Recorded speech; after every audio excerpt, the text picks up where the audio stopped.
կկատարեմ բնագիտական փորձ։ Ինձ անհրաժեշտ է ջուր, հնկաձավար, լոբի և ոսպ։ Բոլորի վրա ջուր ենք լցնում։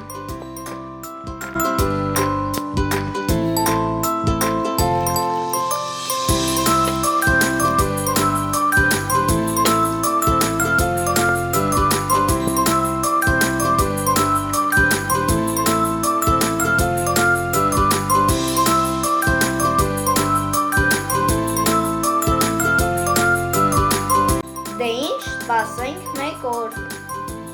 Անցավ մեկ օր, հիմա դիտարկում ենք ինչ է կատարվել։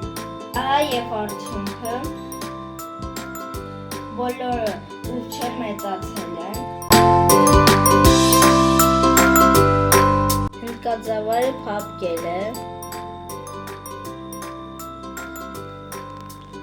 լոբին բացգույն է դարձել, իսկ ոսպը նույնպես ոնց որ հնդկաձավարը, բայց մասամբ է փափկել, իսկ ամենամուրը լոբին է մնացել։ Դե ինչ այսքանը, տեսություն։